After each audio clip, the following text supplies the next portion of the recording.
Saudara Rosyuro nunjuk-nunjuk apa ya? Saudara Rosyuro nunjuk majelis hakim kenapa? Ada apa menurut itu? Saudara Rosuryo, tolong, Anda itu pengunjung. jangan menunjuk-nunjuk ya. Anda itu pengunjung. Hormati yang mulia. Hormati yang mulia. Cukup. Hormati yang mulia. Sudah. Anda, ya? Yang mulia. Sudah. Yang mulia, tolong. Kita skor. Supaya tenang. Ya. Supaya tenang. Kalau tidak tenang, penonton akan kita keluarkan dari ruang sidang. Sudah, silakan. Oke, cukup. Terima kasih. Cukup. Ali. Cukup.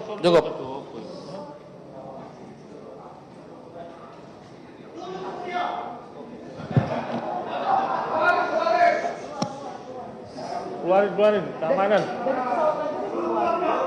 Oke, silakan. Selesai. Ya.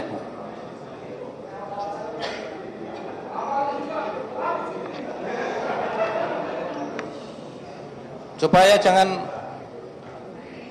ngomong sendiri ya, pengunjung ya.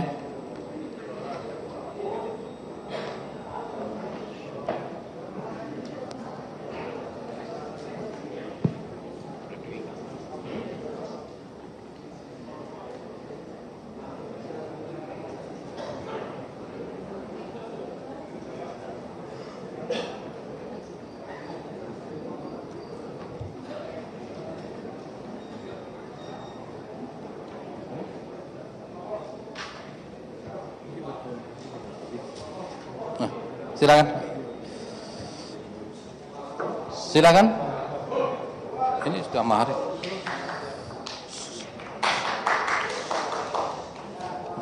Sudah cukup ya penuntut umum ya terhadap kepentingan saksi ini ya. Kali ini ya.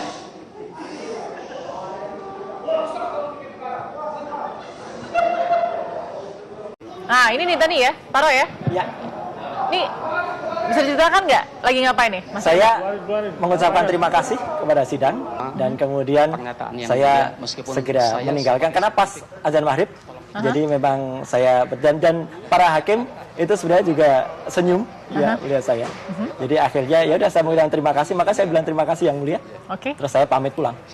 Sebenarnya Auto juga tertawa begitu ya. Iya. Anda ngasih jempol. Saya ngasih jempol. Lihat tuh kalau ada rekaman, saya yakin pasti ada. Oke. Ya. Jadi ujuk-ujuk masuk ngasih jempol. Oh bukan, saya dari awal sudah di situ. Saya terus terang saja kenapa saya kasih jempol ke Bapak Nuh. Ya, pada M. Nuh ya, Pak M. Nuh ya. Saya mengapresiasi kehadiran beliau. Beliau itu sudah capek-capek dihadirkan. Dan itu tadinya kan permintaan dari penasihat hukum, Jessica, ya karena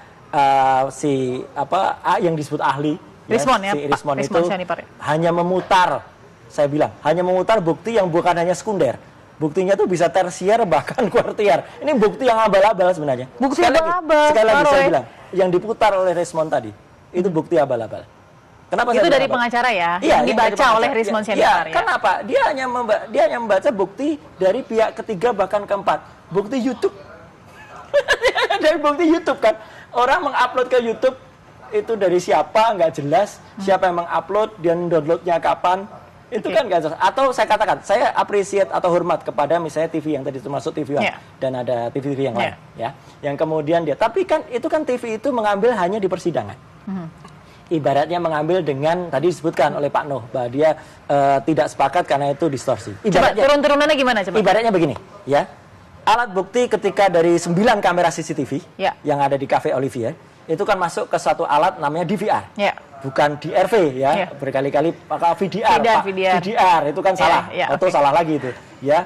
DVR, Digital Video Recorder. Digital Video Recorder merekam ke sebuah alat namanya hard disk. Ya dari hard disk karena konon hard disk ini pihak Olivier keberatan untuk disita karena katanya itu rekaman tiap hari rolling terus, dikopi ke dalam satu bentuk flash disk merek T 32 GB. Ya, nah disinilah tersimpan 9 varian, 9 sudut ya dari kamera itu. Sepanjang ini perekamannya dilakukan oleh penyidik, nanti silahkan Pak Beni yang komentar. Dengan resmi ada berita atau pemerintahan dan sebagainya, ini clear ya. Dan kemudian ketika ini inilah alat buktinya. yang kemudian barang bukti yang digunakan di persidangan. Saksi, ahli M. Nuh dan juga Mas Christopher itu diminta oleh JPU untuk kemudian menguji ini, karena ini dilihat dengan mata awam di kamera nomor 7 itu sangat jauh. Yang dulu di tempat ini pula jauh sebelum orang bicara CCTV, saya sudah bicara di TV, Pak. Karena saya sudah melihatnya dulu jauh sebelumnya. Jadi terlalu kecil, maka dengan menggunakan software yang kedua beliau itu miliki, kemudian dibesarkan.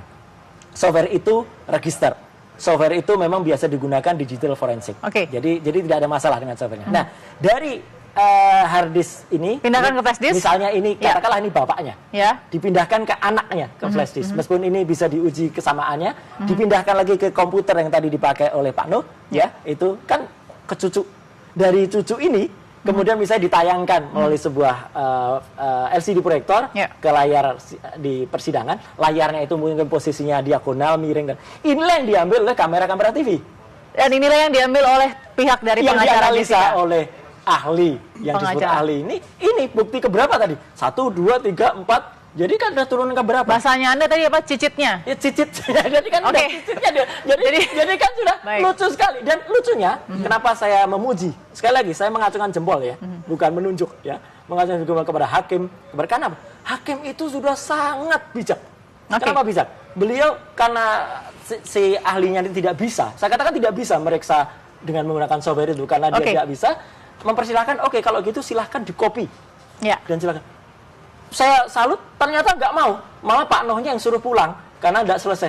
Ini kan berarti kan saya mengagumi Pak Nuh luar biasa. Nah, balik ke soal cicit ya. Balik ke soal cicit tadi, kita ingin dengar yang cicit dimaksud Pak Roy Suryo ini buktinya bukti cicit katanya. Materinya materi cicit, bukan ayah, bukan buktinya bukti anak, tapi yang dirubah. Yang dianalisa si Rismond. Itu cicit, itu kita harus nyalakan lagi ya.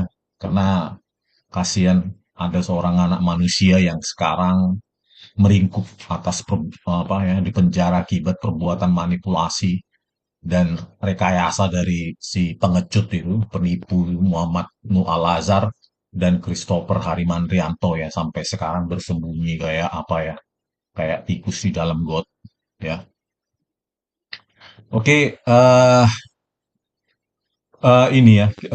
Saya ingin juga ini secara santai aja kita hari ini. Yang penting isu ini tetap terangkat ya untuk kasus Jessica ini. Jadi saya buat lagi video ini tentang si Bapak Roy Suryo inilah ya.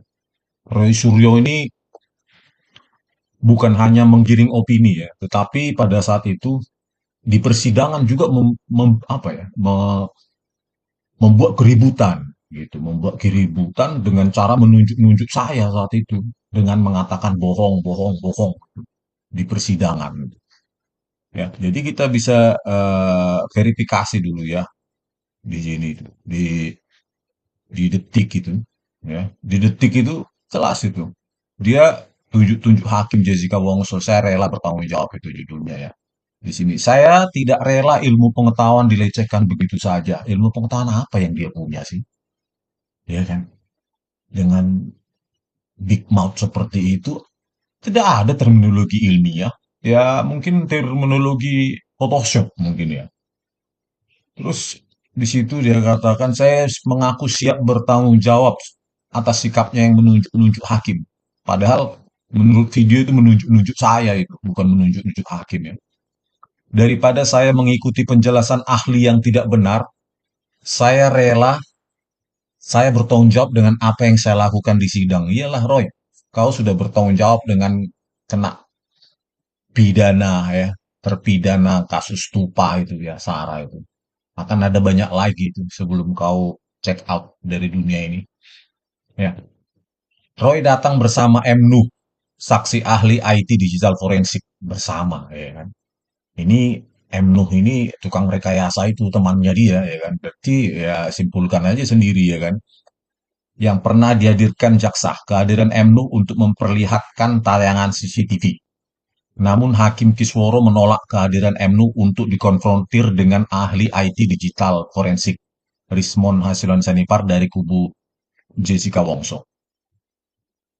Oke, menilai ucapan saya M. Nuh keberatan. Saya sebagai saintifik keberatan yang mulia. Tolong dicatat yang mulia ya. Dia sebagai seorang saintifik, mungkin maksudnya saintis ya kan, saintis tukang potong-potong video ya, tukang rekayasa, mengaburkan objek-objek ya kan, mengurangi laju frame, terus membuat pergerakan-pergerakan palsu. Itulah ya sainsnya itu, ilmiahnya si Muhammad Nuh Al-Azhar ini.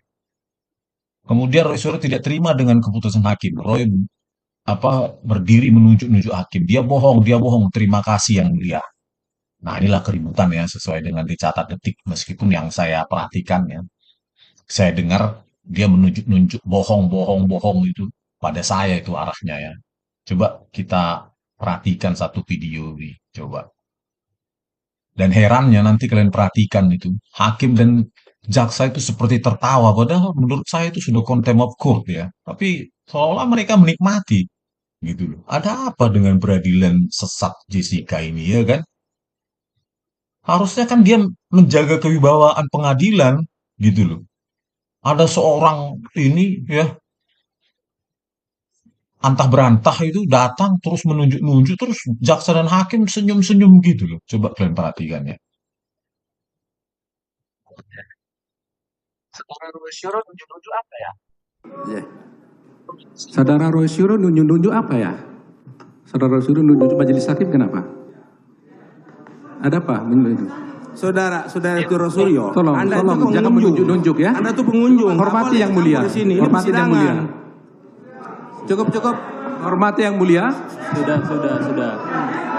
Oh, itu kan dia menunjuk-nunjuk saya itu bohong. Memang karma itu belum cukup sama kamu, Roy.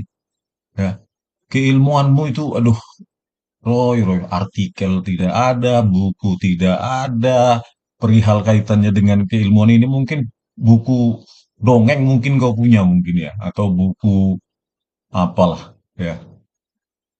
Begini etikanya manusia yang satu ini juga. Ulangi lagi ya. Tuh, mulutnya itu.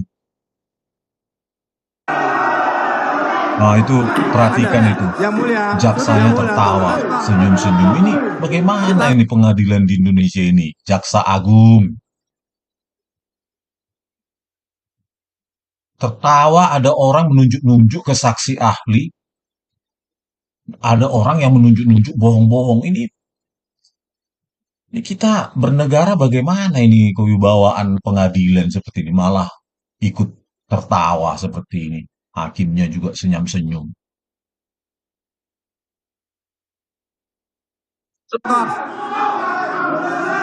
Supaya tenang.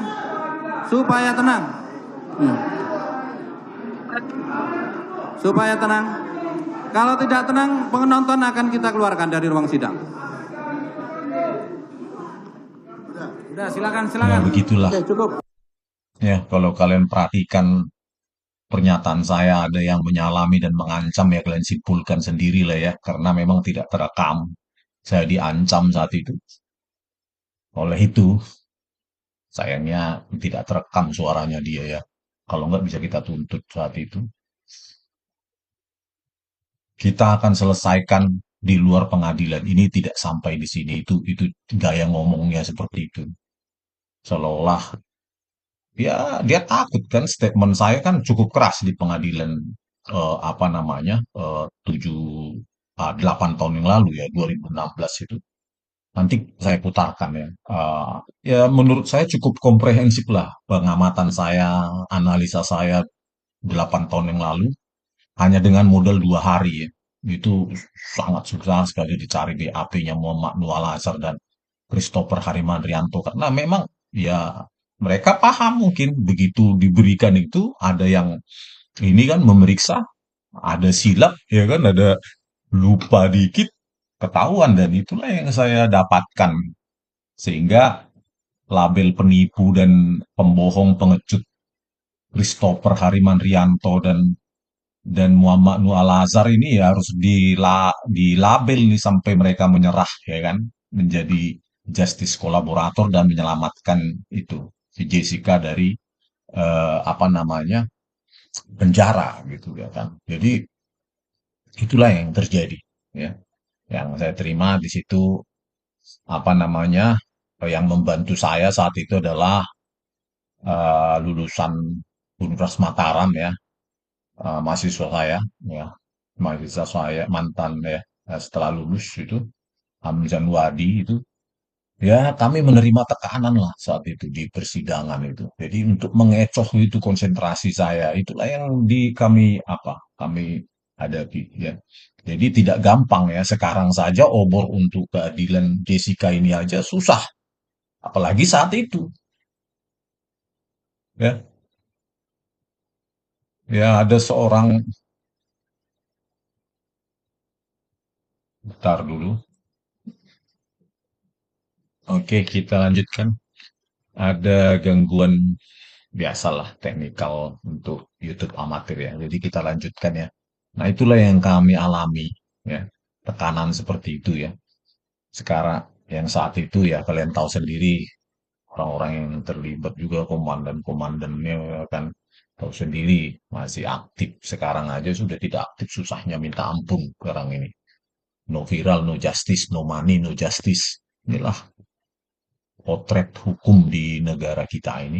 Jadi oleh karena itu kita tidak boleh menyerah. Kita lakukan sebisa kita untuk menyalakan kembali obor api ya, api keadilannya, obor keadilan untuk Jessica ini agar tidak benar-benar redup gitu. Oke, kita lanjutkan ya. Jadi itulah apa yang terjadi di persidangan saat itu. Bayangkan seorang Roy Suryo tanpa etika adab ya, tanpa adab sekalipun dia seperti itu perilakunya ya. Seorang anak aja mungkin malu melakukan itu. Apalagi seorang tua yang sudah tua, tak ada keilmuan pula begitu. Berani menilai saya berbohong gitu ya. Benar-benar apa ya menurut saya? Ya barbar gitu loh. Saya itu orang itu ya. Sudah gitu mengata-ngatai saya bohong lagi, ya kan? Bayangkan seorang dengan tanpa keilmuan apapun berani seperti itu kan barbar sekali itu orang. Jadi itulah kejadian 8 tahun yang lalu ya. Untuk kita mencari keadilan itu susah sekali gitu. Jadi kita tidak boleh menyerah tapi gitu. Dan inilah di TV One ini ya. Jadi dia menyangkal di situ bahwa dia menunjuk-nunjuk itu apa itu coba kita perhatikan.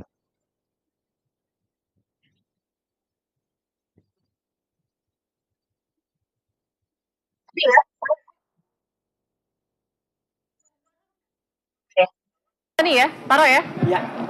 Ini bisa diceritakan nggak lagi ngapain nih? Mas Saya mengucapkan terima kasih kepada sidang dan kemudian saya segera meninggalkan karena pas azan maghrib. Jadi memang saya dan para hakim itu sebenarnya juga senyum ya melihat saya. Jadi akhirnya ya udah saya mengucapkan terima kasih, maka saya bilang terima kasih yang mulia. Pas saya pamit pulang. Sebenarnya Auto juga tertawa begitu ya. Ya Anda ngasih jempol. Saya ngasih jempol. Lihat tuh kalau ada rekaman, saya yakin pasti. Oke. Jadi masuk ujuk-ujuk masuk ngasih jempol. Oh bukan, saya dari mulutnya itu mengatakan bohong, bohong, bohong. Itu mengarah kepada saya itu. Inilah tak beradat istiadat ya. Sudah tua seperti ini, ya, sudah menggiring opini, ya, sok. Jadi menurut saya ya, mereka ini Three Stooges. Kalau ada film itu ya, apa itu? Nah, itu yang dua bertugas untuk menipu, ya, merekayasa, siapa? Christopher Harimanrianto dan Muhammad Nur Al-Azhar. Nah, si Roy Suryo ini bertugas sebagai ahli komunikasi untuk ini menggiring opini gitu loh. Dia ngomong kemana-mana ke TV-TV seolah-olah pakar, ya kan. Inilah berbahayanya pakar yang pakar dadakan, pakar apa nonsens, ya, pakar habisian, gitu. Ya. Ya, semoga karma itu akan kena lagi, mungkin berlipat-lipat daripada apa yang kau perbuat terhadap Jessica. Terimalah akibatnya. Karena perbuatanmu itu ya, penggiringan opinimu itu sangat keterlaluan. mengacaukan mengacaukan peradilan ya. Harusnya ini kan kalau kita menjadi negara hukum, negara beradab, ini orang kan harusnya sudah dipenjara, contempt of court seperti itu. Ya. Harusnya hakim saat itu merasa apa ya? Ya saya kan dihadirkan di situ kan sebagai saksi ahli dengan kredibilitas saya.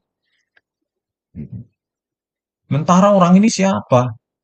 Nulis artikel pun ilmiah pun tidak, buru-buru punya paten nih orang. Ya, cuma cuap-cuap di TV langsung pakar.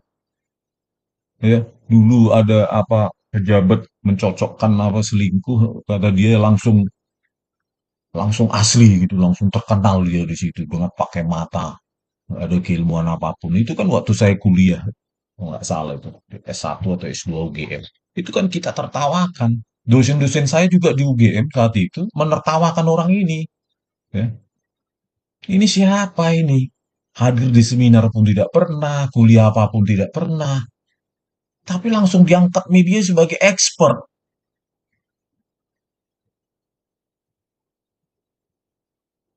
Bagaimana media kita ini? Inilah akhirnya dia tertanam ke apa pemahaman publik sebagai seorang expert, pakar. Tidak pernah belajar apapun tentang image processing, video, sinyal, apalagi telekomunikasi. Langsung expert. Memangnya dia anaknya siapa? Ya kan? Aduh, kacau. Inilah lihat apanya kemunafikannya orang ini. Dia jelas-jelas menunjuk-nunjuk saya itu. Mengatakan bohong, bohong, bohong orang. Orang nggak punya adab ini. Bukan hanya bodoh, tapi memang tidak punya adab ini orang. Sampai sebegitunya dia. Makanya saya bilang, dapat apa sih orang ini dari kedua penipu Muhammad Nuh Al-Azhar dan Christopher Hariman Wirianto tersebut ya. Ya, dapat apa dia begitu? Saya bingung juga ya, nggak bisa berspekulasi lah nanti dituntut dia pula, kan? Apalagi dia jago suka suka apa dia?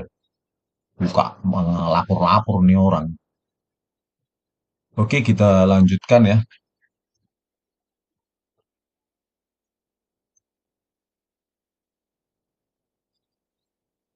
Dari awal sudah di situ. Saya terus terang saja kenapa saya kasih jebol ke Bapak Nuh. Ya, pada Nuh ya, Pak Nuh ya. Saya sudah mengapresiasi capek-capek dihadirkan. Sudah Harusnya dia sudah capek-capek merekayasa, Roy Suryo. Dia sudah capek-capek merekayasa dimensi frame itu dan frame rate itu, gitu loh, Roy. Kalau kau dengar video ini minta maaf kau, bukan hanya kepada publik, kepada saya. Untung saja saya tidak suka cengeng-cengeng, melapor-lapor. Ya, nggak kayak kau suka lapor. Itu loh, Roy. Ya. Muhammad Nuh itu sudah capek-capek merekayasa kerjasama sama Christopher. Masalahnya, kau tahu nggak itu? Ya kan, Roy? Gitu loh, Roy. Parah sekali si Roy Suryo ini. Sudah tua, nggak ada lagi sopan santunnya ini orang. Aduh, di persidangan ribut-ribut, membuat keributan. Seolah-olah negara ini negara nenek moyangmu apa, Roy? Di persidangan yang menentukan nasib orang di situ. Roy, Roy. Oke, lanjut.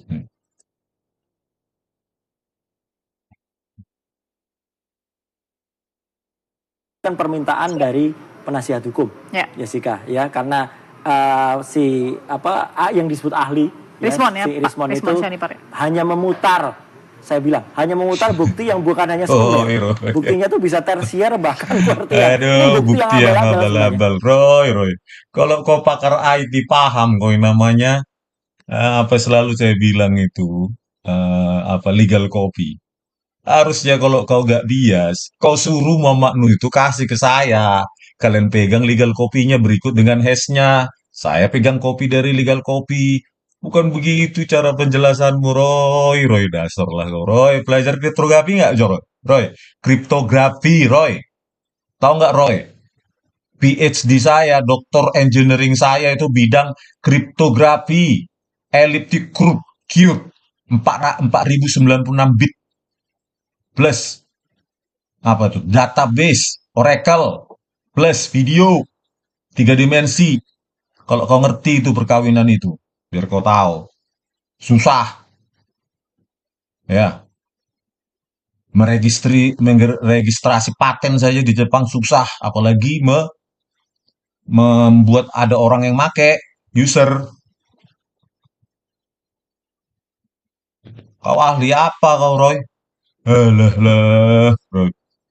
Terpaksa lah saya agak sombong dikit sama kau, Roy, biar kau tonton video ini. Ya, 4096 bit elliptic elliptic curve, susah kali bahasa Inggris saya. Curve kriptografi. Tahu nggak kau, Roy, artinya 4096 bit ECC.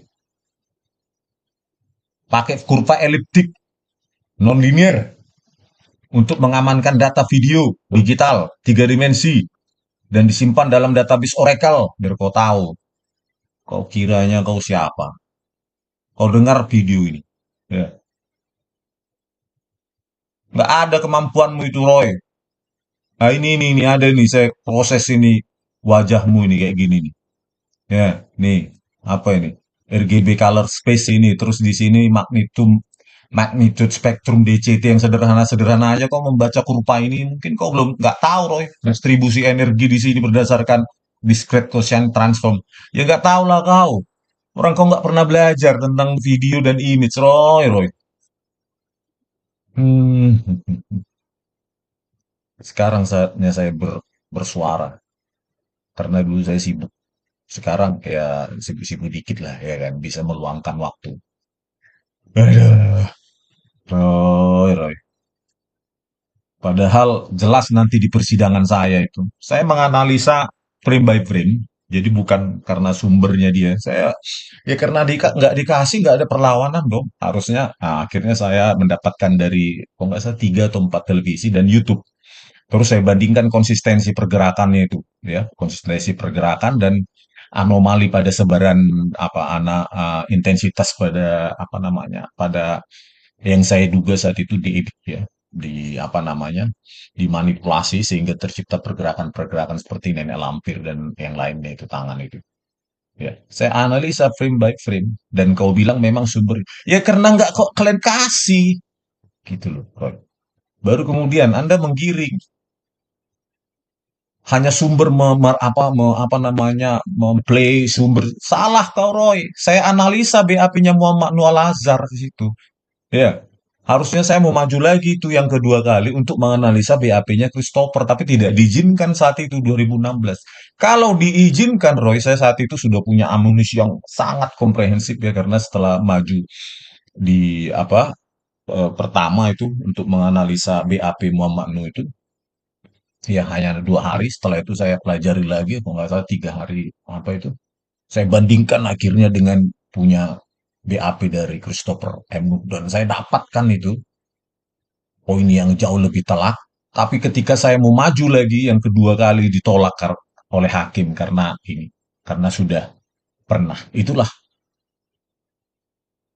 Bukan karena saya ingin maju lagi, artinya memang dicari ahli lain saat itu tidak ada yang mau gitu. Bahkan dosen saya pun tidak mau tuh.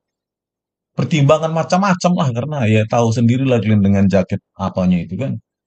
Dinasnya itu. Semua takut. Itulah yang terjadi di persidangan kita. Banyak ahli yang takut. Gitu loh. Apalagi kalau sudah berlawanan dengan mereka. Gitu. Oke ya, lanjut ya nih.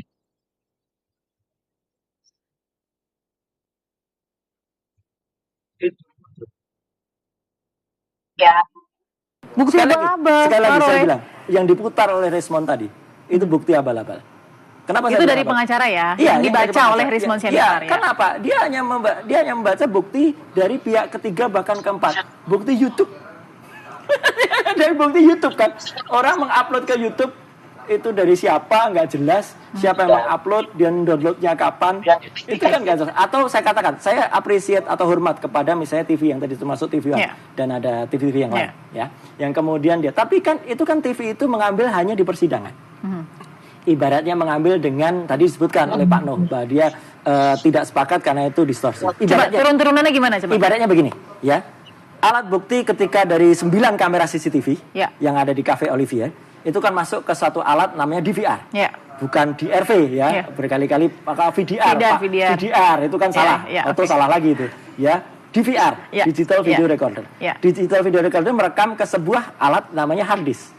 Ya dari hard disk karena konon hard disk ini pihak Olivier keberatan untuk disita, karena katanya itu rekaman tiap hari rolling terus, dikopi ke dalam satu bentuk flash disk merek T32 GB. Kalau kau paham yang namanya kriptografi, penyandian, terus cloning, byte demi byte, forensic imaging, Roy. Saya itu pelatih di Korea Selatan masalah gitu-gitu, Roy. Nggak usah nunjuk-nunjuk sertifikat lah, Roy. Saya mengeluarkan sertifikat. Gitu loh, jangan sok pangkat-pangkatan apa sertifikatan itu Muhammad Nur Al-Azhar itu. Waktu saya kuliah dulu, saya diajak sensei saya untuk memberikan pelatihan masalah image, video, kriptografi, forensik, video, menganalisa objek buatan palsu di dalam video digital, bahkan mengenkripnya, menyandikannya. Roy. Kalau kau ketemu saya ajarin kau kayak anak SD, Roy. Itu pakem saya. Ya. Terminologi yang saya keluarkan ketika sidang itu ya sesuai dengan bidang saya gitu loh. Menurut saya cukup puas lah dengan analisa saya untuk tingkat 2 hari saat itu. Saya dapatkan BAP ya. Jadi ya seperti itulah Roy Suryo kita ini. Oke.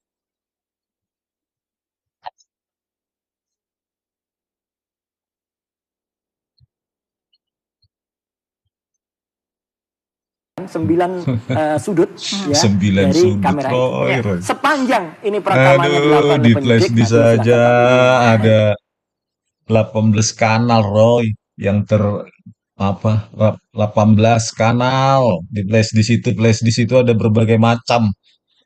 Flash disk sebagai barang bukti, saya sudah video tentang jaksa itu ada sebelumnya, kalian tonton itu. Di situ kan tanggal 28 September Jessica dihadirkan sebagai terdakwa, isinya 13 folder CCTV ya. Tetapi pada tanggal 20 Juli 2016 ya, ketika saksi fakta Marlon Napitupulu itu dihadirkan, isi flash disk itu 11 folder CCTV, Roy. Berkau tahu, Roy. Ya. Aduh 9.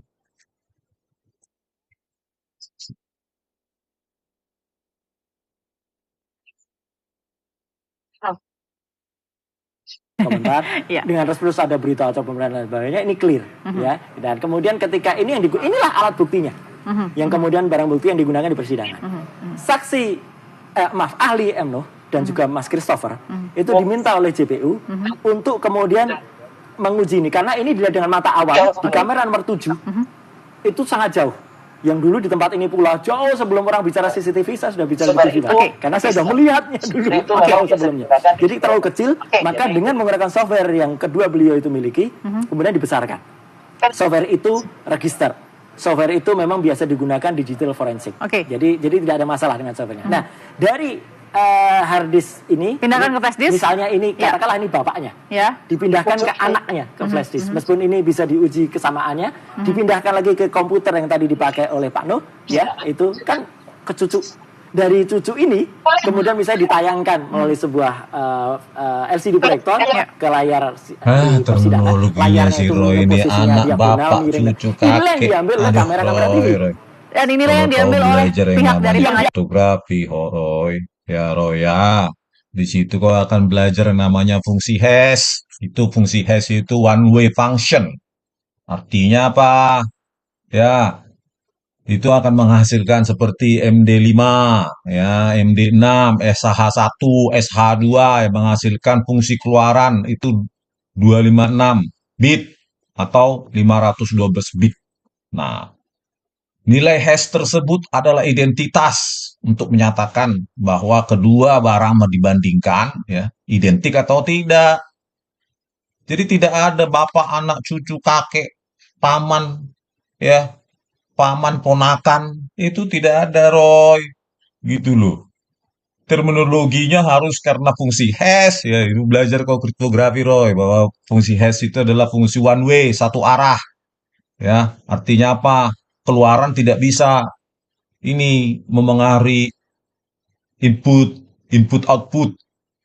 Ya, Y ke X, X ke Y. Itu loh, Roy.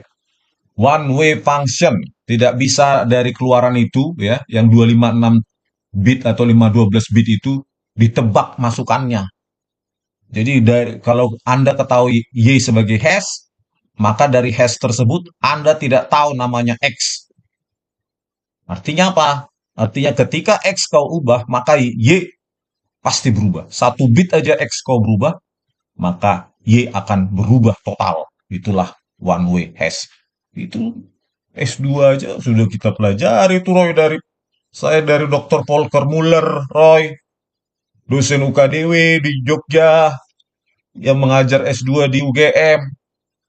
Kau tahu, ya, dosen-dosen lain yang diajarin Pak Volker Muller, orang Jepang saat itu, Roy. Kau belajar dari mana kau, Roy, kriptografi? Nah, ya, Volker Muller. Bukan orang Jepang, salah saya. Orang Jerman, itu, Roy. Dr. Volker Muller. Di situ kami menganalisa bagaimana menciptakan fungsi hash. Ya, apa gunanya fungsi hash? Apa gunanya enkripsi, dekripsi, bahkan counter attack?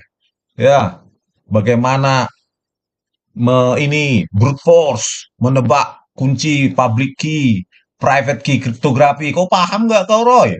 Hei, Roy, kau nerangkan seolah-olah kau pakar.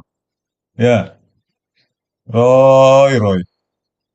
Aduh. Nilai hash itu digunakan untuk membandingkan dua data. Ya, identik atau tidak. Artinya apa? Tidak ada bapak, anak, cucu, ponakan, paman. Aduh, Roy. Kalau kau paham tentang itu, harusnya kau bilang sama Muhammad Nukasi aja. Kan kita sudah pegang hash. Mau dia manipulasi data itu, ya. Kan kita tahu.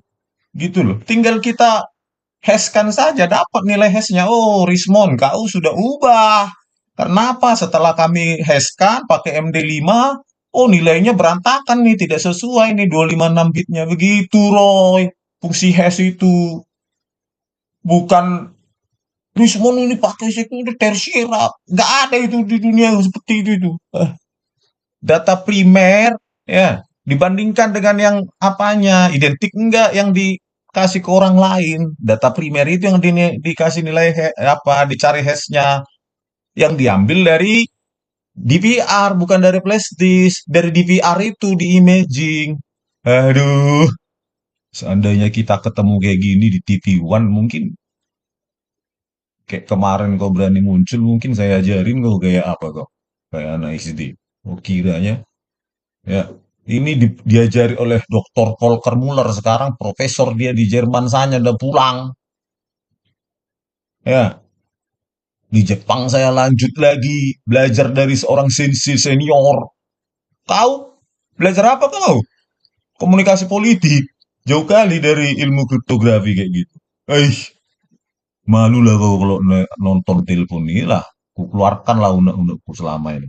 Saya nggak tahu Anda merendahkan sekali seperti ini. Karena saya dulu nggak punya waktu untuk mencari menonton-nonton kau ya. Sekarang aja mungkin. Supaya nyala api keadilan untuk Jessica ini. Supaya tetap nyala ya. Kaulah jadi sasaran saya sekarang. Ya kan, saya kuliti kau sekarang.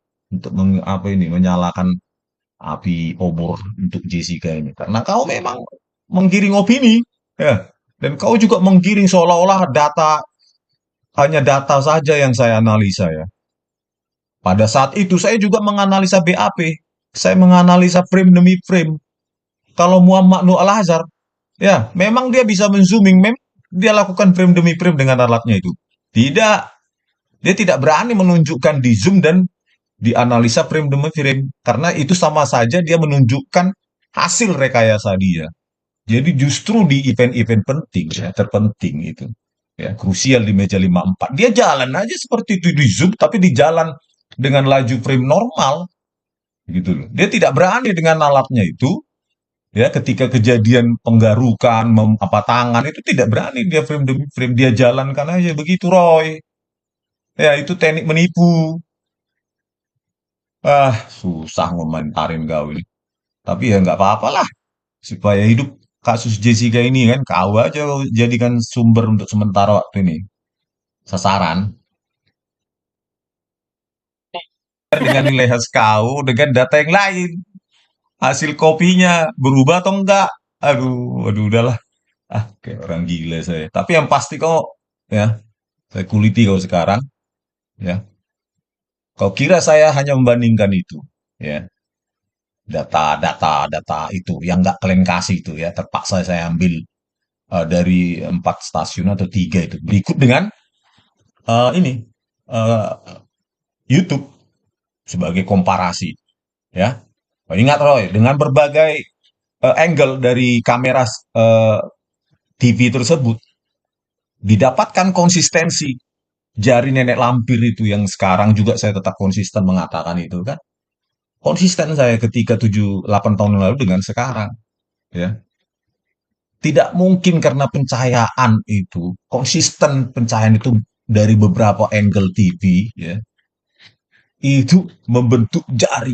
Itu hanya karena itu adalah karena modifikasi ilegal, membentuk pergerakan itu. Coba kalian tonton dulu video saya ini ya, sekitar berapa tahun lalu, 8 tahun lalu ini. Ini analisa saya.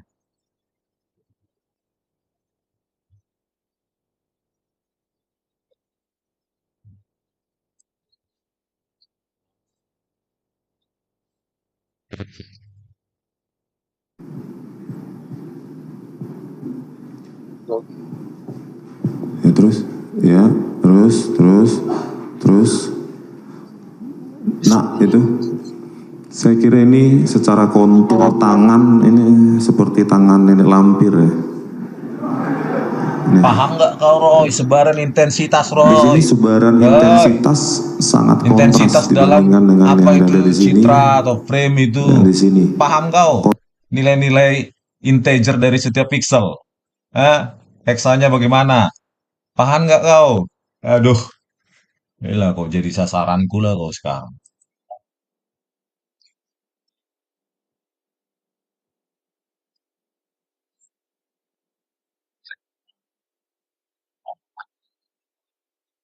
Kontur tangan seperti menggunakan kuku nenek lampir nih. Maju lagi terus. Nah tuh, ini kelihatan sekali nih. Nih.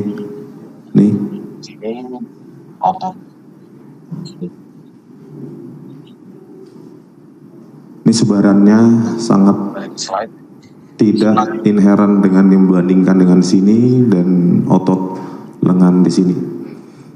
Lanjut. Udah. Kembali ke slide. Metadata selain dari investigasi dan Christopher Harimanrianto video kita juga mulai dari investigasi 2016 yang data lalu sampai sekarang ya, analisa saya di persidangan sampai di luar persidangan tidak pernah kalian sedikit pun sentuh, tidak pernah sedikit pun kalian bantah, bahkan sentuh. Kenapa? Karena itulah kebenaran Roy. Ya, dimensi frame, resolusi frame, itu analisa BAP. Itu sejak 2016 yang lalu. Tidak pernah kalian sentuh. Itu, argumen itu. Ketika si Muhammad Nur Al-Azhar, ya kan, dan Christopher selalu bahan itu. Ya, bicara tentang sertifikat lah, bicara tentang laptop lah, di apanya, video lah dari TV. Tetapi analisa BAP yang saya lakukan saat itu. Tidak pernah, tidak berani kalian komentari kan. Baik Muhammad Nur Al-Azhar si penipu itu, Christopher Harimanrianto si penipu itu, bahkan kau Roy. Tidak pernah itu. Kenapa? That is the truth. Ya, itulah kebenaran itu. Sakit kan? Oke, kita lihat analisa BAP saya ketika 2016 yang lalu ya.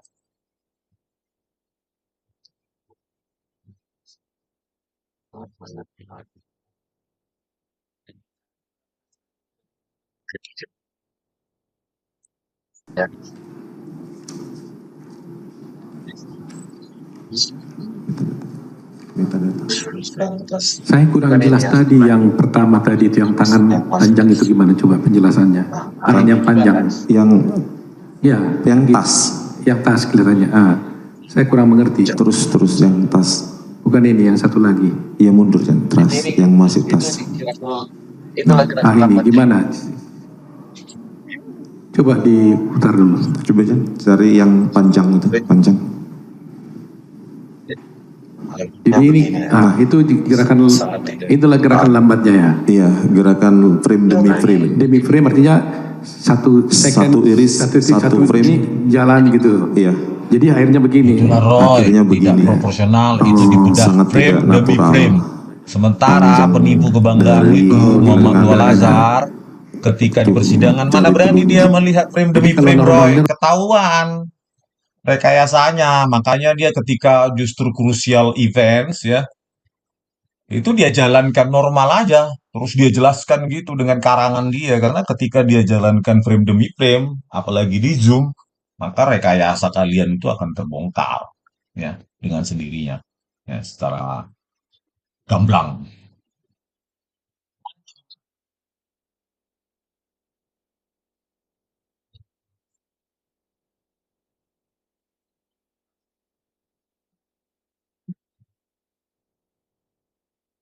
Pokoknya kalau nggak frame demi frame gimana bentuknya dia? Tidak terlihat kalau kasat mata. Coba. Mungkin terlihat sedikit tetapi cepat. Ya coba lihat. Normal, normal. Putarkan normal. Jangan dilambatin.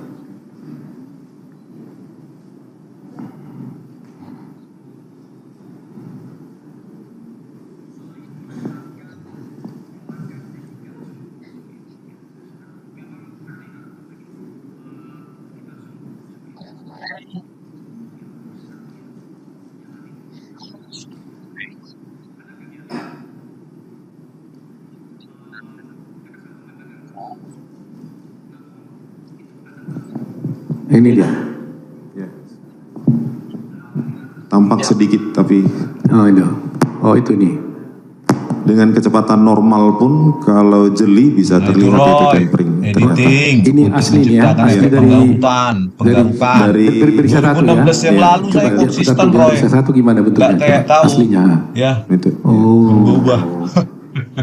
Tuh Roy, dengarkan ya Roy. Lanjut.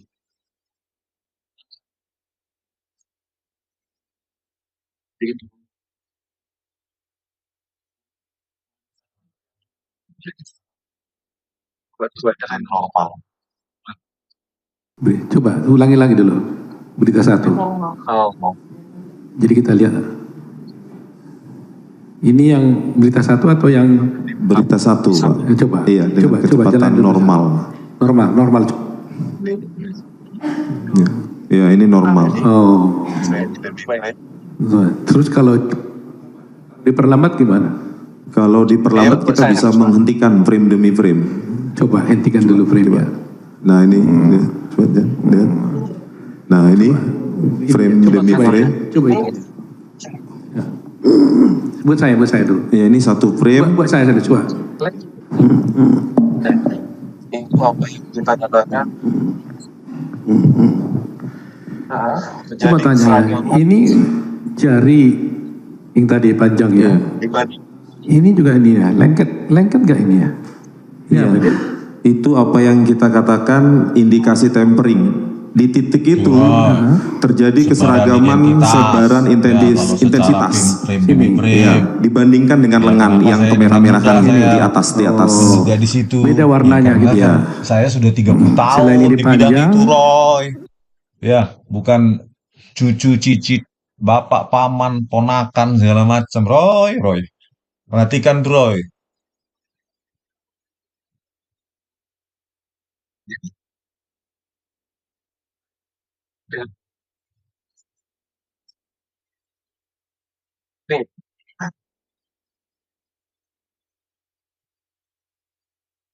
Ini juga beda warnanya. Iya, beda warna. Terus ini menyatu nggak ini dengan ini? Atau seperti ditempel misalnya? Itu ya? Iya. Tekstur. Jadi ini mestinya harus sama dengan ini juga nih? Iya, harusnya sebaran intensitasnya. Apa intensitas itu maksudnya? Intensitas itu adalah kecerahan dari piksel-piksel. Kecerahan dan tekstur. Jadi identitas dari piksel itu ada identitas objek di dalam video itu di samping intensitas ada pola atau tekstur, Roy, paham nggak ada identitas warna dari sebuah objek dan ada arah di dalam image atau video. Coba jelaskan dulu pada pengadilan Ada ini ya. identitas, Piksel itu gimana sih? tekstur, arah. Roy, biar belajar kau dikit, Roy. Oke, lanjut dah.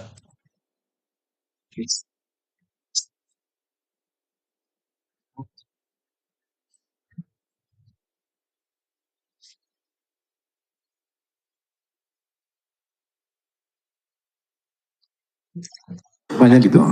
Pixel di slide saya. Supaya kita ngerti. Kadang-kadang ini kan main pixel kan. Satu piksel adalah satu Ya, apa itu pixel? Pixel adalah elemen terkecil dari citra digital.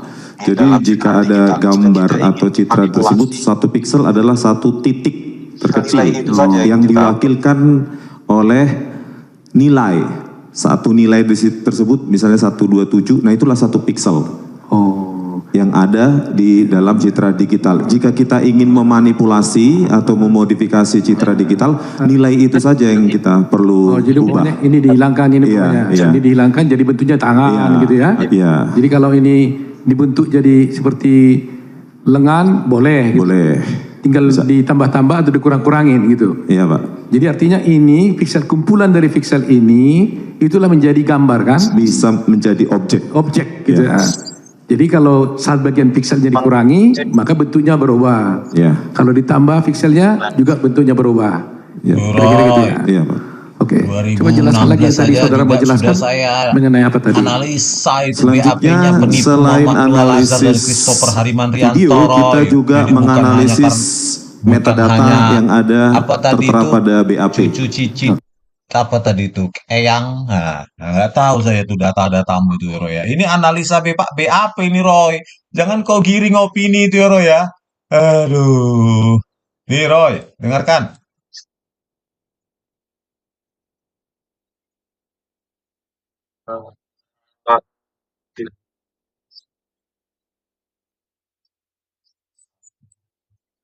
Ya Roy, dengarkan itu Roy. Nomor halaman BAP-nya Muhammad Nuh aja tidak ada Roy. Itulah saking profesionalnya mereka. Pada halaman tidak ada nomornya. Saya sampai menghitung halaman itu Roy. 1.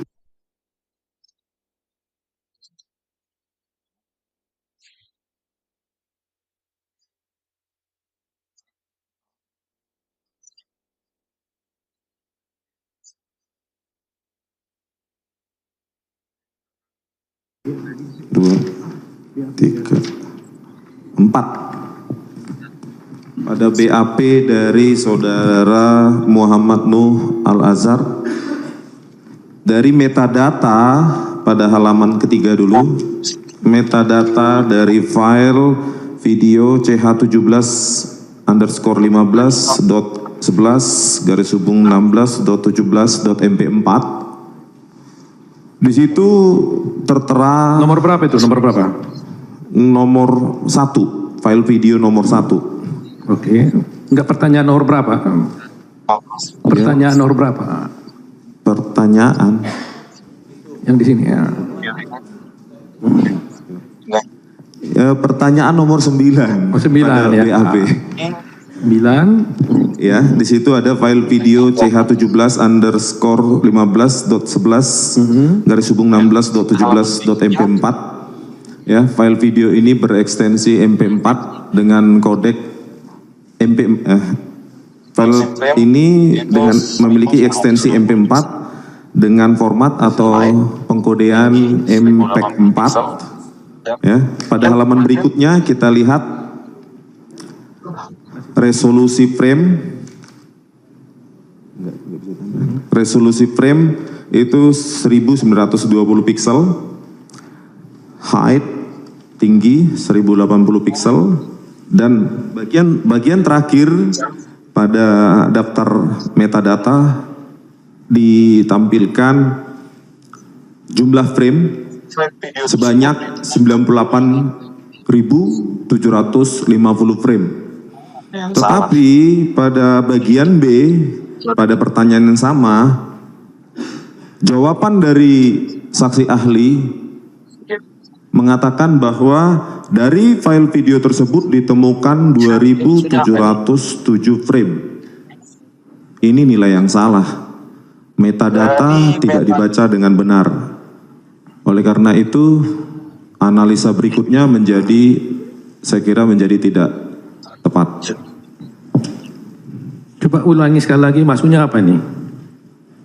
Begini Bapak penasihat hukum, dari metadata yang ada pada 98.000 file video ch17_15.15.11/19.17.mp4 dari file video tersebut yang seharusnya jumlah frame yang ada adalah 98.750 seperti yang tertera pada metadata. Oke, terus? Tetapi dari jawaban analisa frame dari saksi ahli, di situ dikatakan dari file video tersebut ditemukan 2.707 frame. Angka ini dari mana? Pembacaan metadata sangat.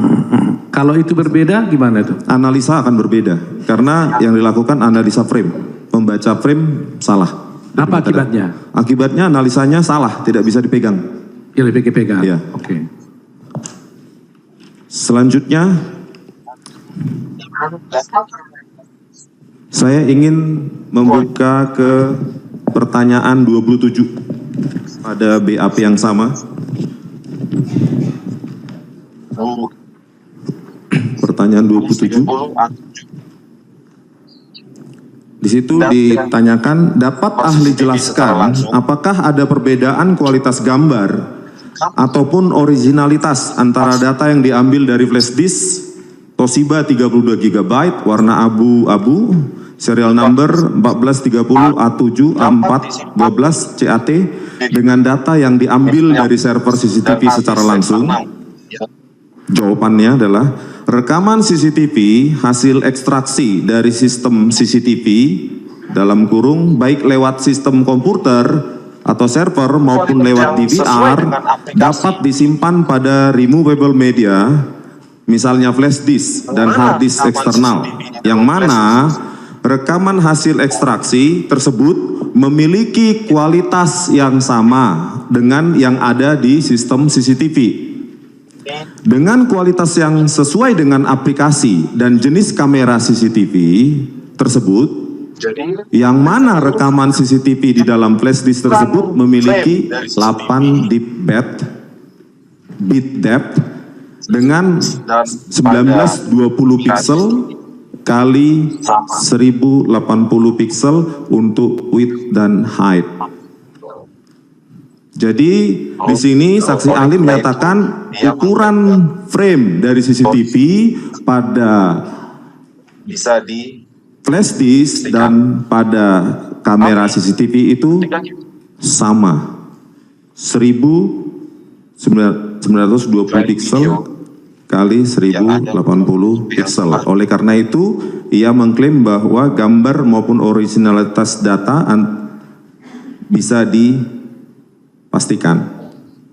Tetapi ketika kita mengamati metadata pada beberapa file video yang ada di dalam BAP yang sama, 16.02 nyata